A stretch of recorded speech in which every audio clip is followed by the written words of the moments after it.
As we continue to find things that we need to disconnect that connect the body to the frame on this 76 Corvette before we try and lift the body off, we're going after the emergency brake cable now. This spring goes into the frame and it's got a little adjusting nut and bracket here. Then it goes back towards, I should say forward to the front of the car. And there's a pulley here where it changes direction. I think it's going to be easiest if I drop this pulley off first, and then I can drop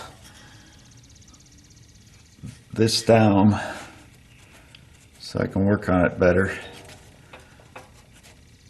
And I kind of cheated a little bit and figured out what wrenches I needed. And this was a tough one here. It's 3/4 inch bolt and nut.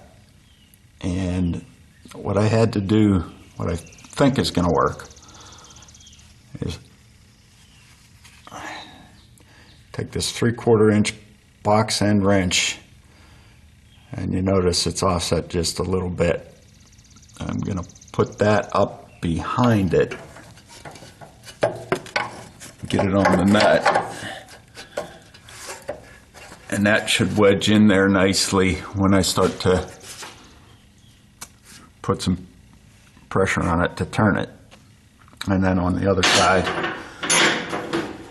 I'm going to use another 3/4 inch box end wrench and loosen it. So I'm going to put the camera on the tripod, see if I can set it up so it's focused on that, and give her a go. It's kind of tough to get the camera in there on a tripod under the car. Everything else, hopefully I won't block the view too much as I try to loosen this. It's pretty tight.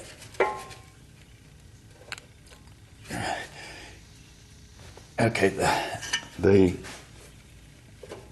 wrench in the back ended up wedging against the catalytic converter, and that gave me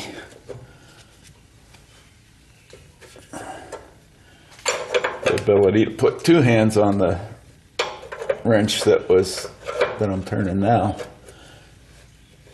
and break it loose. So now that I've got it loose, I go with the ratchet. I just tried a deep socket on it from the other side to try to hold the back, and it wouldn't work, so that's why I have a deep socket right here with me. I got some better lights since I've been down here last time. Hopefully it'll make it easier to see some of the things that I'm taking apart, and easier for me to film too. Basically, once I get this cable free here, their washer dropped and the nut came off, so I should be able to take this and this pulley out.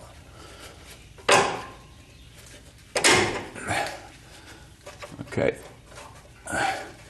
get the cable out of there, and as usual, I'm going to try to put everything back so I don't lose it. I know where it came from. I'll pick up that washer and put the backing bolt on it in a moment, but now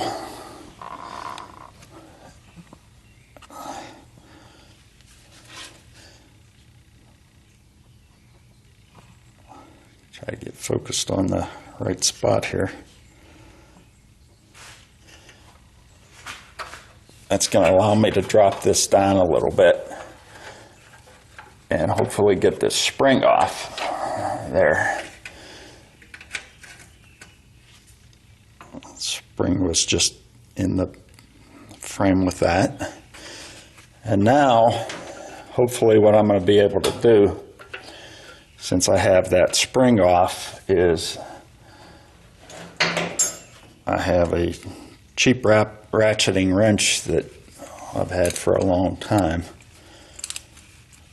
that I can slip over the other end. It's a 1/2 inch, and I'll get another 1/2 inch wrench, which I have sitting right here.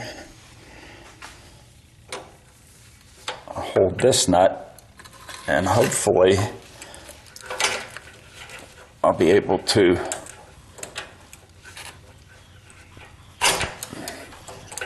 get that off easily. Probably be a little quicker with the ratcheting wrench than, well, maybe not, because the cable's spinning. I'm gonna have to get a pair of vice grips or something to hold that, or a very small wrench. While I take that off, I was hoping that I could hold it with this end, but apparently that's not gonna work.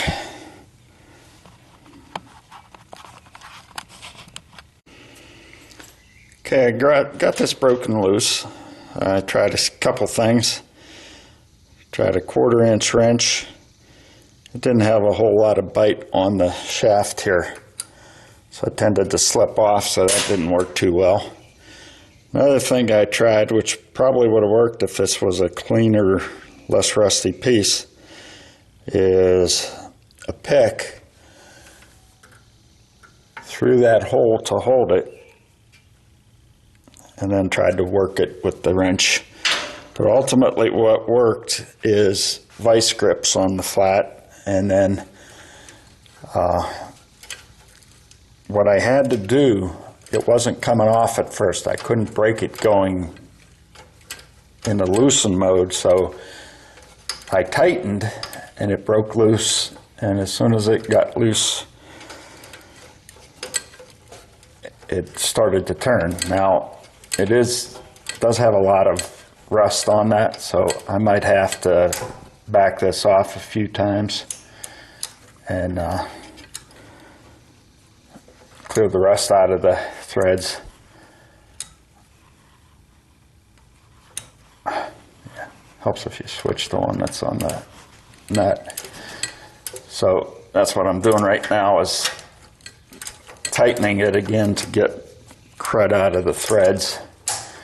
I'll flip it back to loosen, and each time you do that it goes a little bit further. So this will take me 10 or 15 minutes probably to get this all the way off, but that's the process. What I'm going to try to do here to make this process a little quicker, although in the long run maybe it won't because I had to take time to find the drill and the wire wheel, is to clean up these threads with a wire wheel so that the nut comes off easier.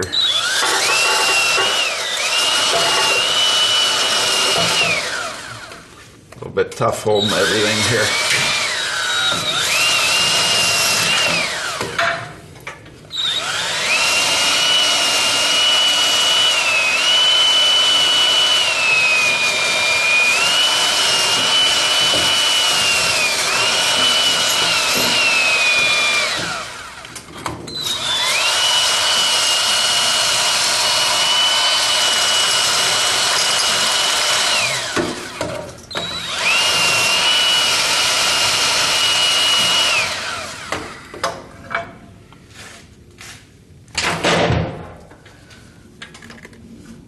Now, I don't know how well you can see that, but it looks like it did a fairly decent job of cleaning up the crud in the threads. We'll just see how much easier that makes it to take off the nut.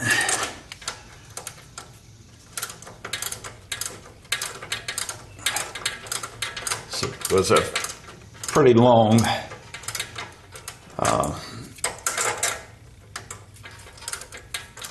ways that the thread had to come off, so in the long run that might have saved me a little time if it comes off easily.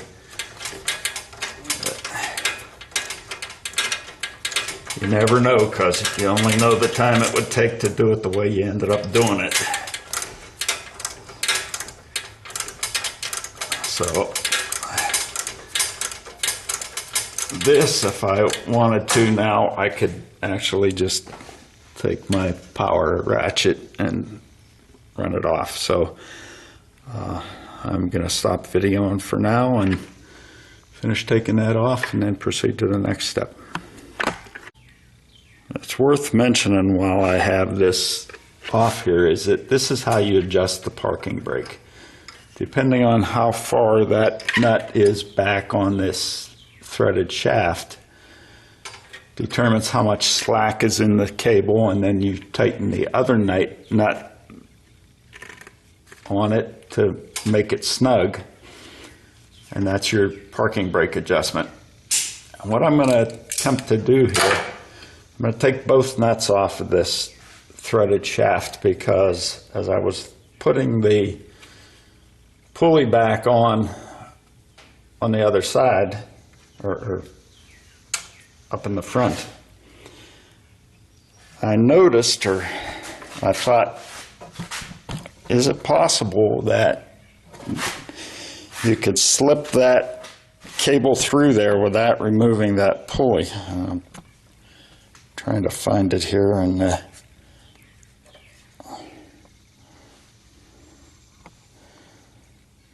frame.